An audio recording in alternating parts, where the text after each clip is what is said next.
All right, we're almost done. Almost everything, huh?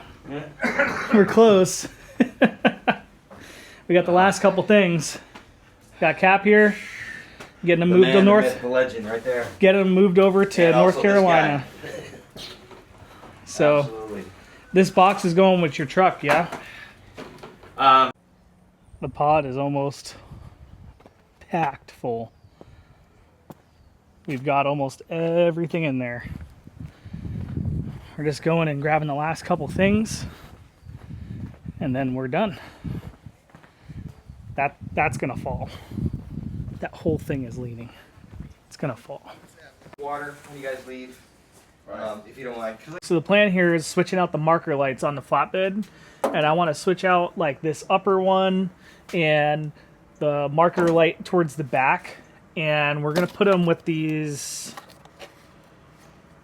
They have like a turn signal and the marker like regular running light. And what I want to do is I want to run the turn signal part to a well-in flasher, and that'll act as like the strobe lights is what people call them, but they're not really strobes. But they would be like the warning lights. So my plan is to have this one. I might put another hole up in the front, and that way we have lighting. And other than just the overhead beacon, because sometimes the overhead beacon is pretty bright, and if I'm in front of the semi when we're going through somewhere, like that's pretty bright.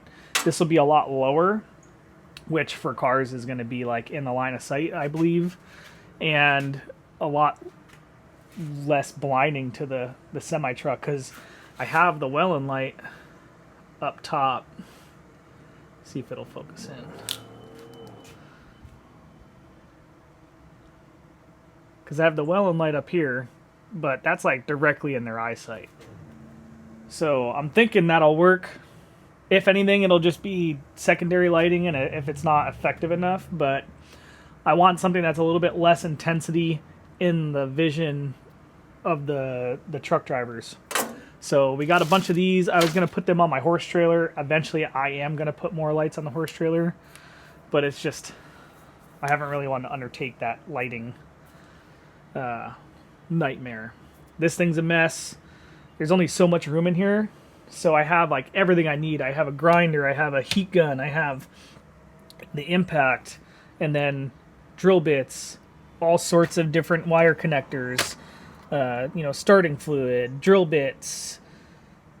Pretty much this is everything that I need. If I need anything more than this, I probably can't fix whatever's wrong. These are all my like frequently used tools: wire cutters, picks, crescent wrenches, pliers, everything that I use on a quick normal basis is up here.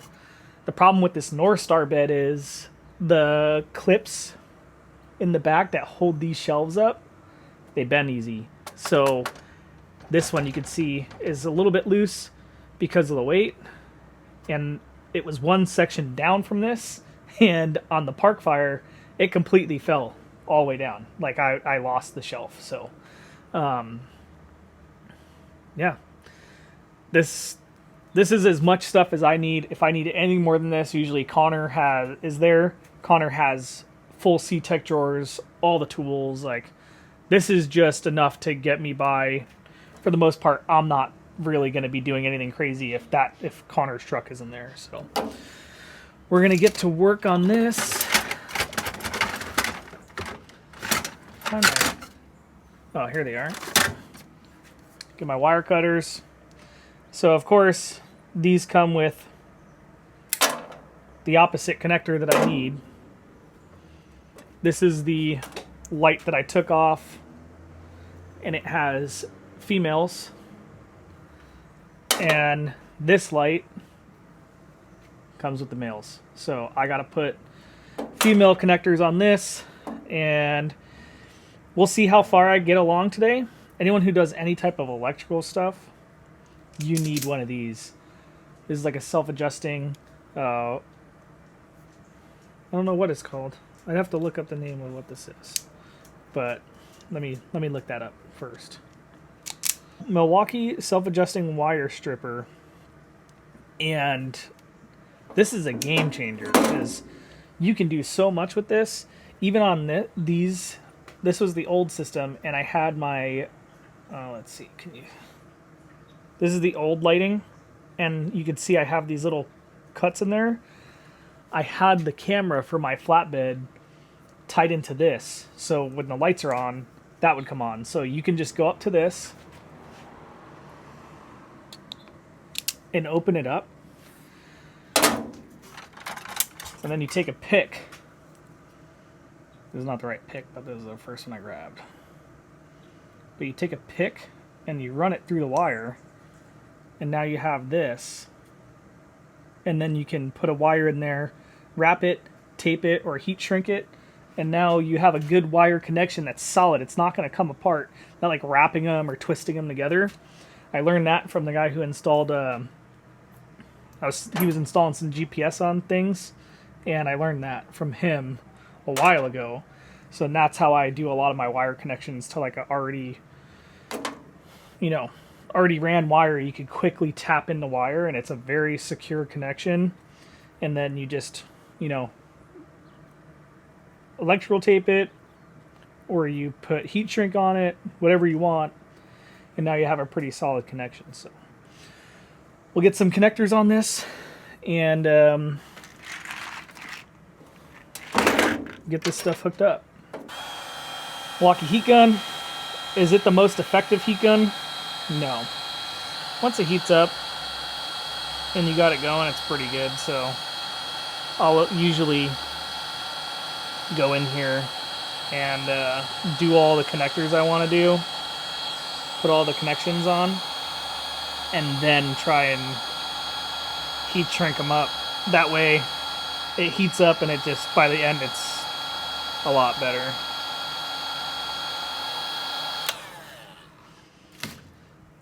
I don't know if it's long enough. We'll see.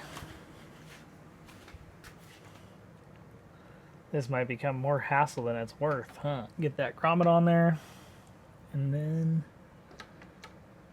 put the lighter on the bottom. So I found out that the lights are not going to be long enough, so that kind of sucks.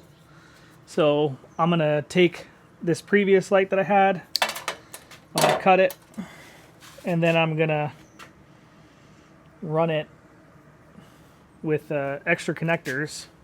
This is the cool part about this, right? I have it working over there. Now I come back, throw it here. Now I can work right here. So we'll throw some connectors on there, and then we will use it as like a little jumper. So the plan would be to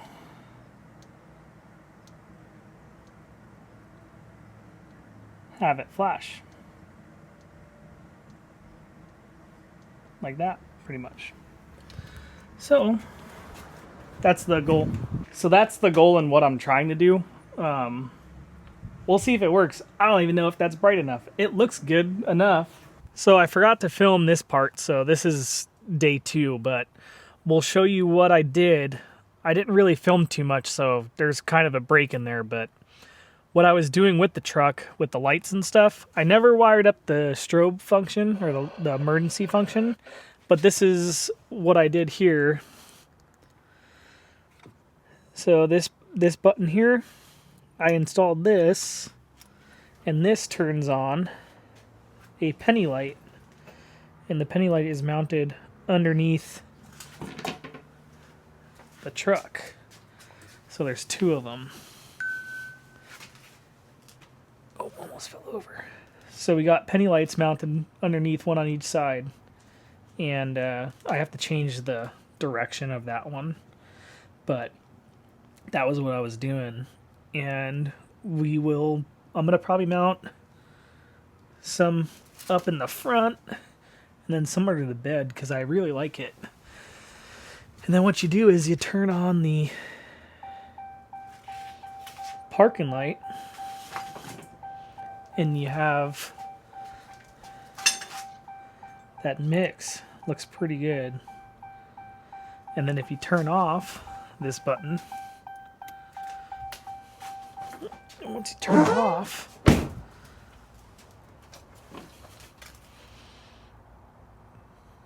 So that's kind of the goal right there. So one on each side. They're mounted here underneath. One on each side there.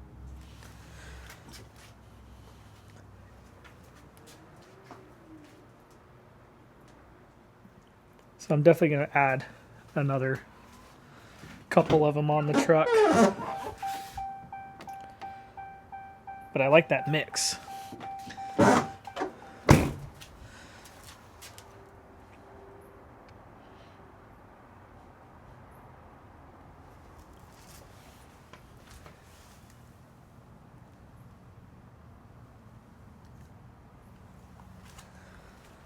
So yeah, that was what I was doing with those lights.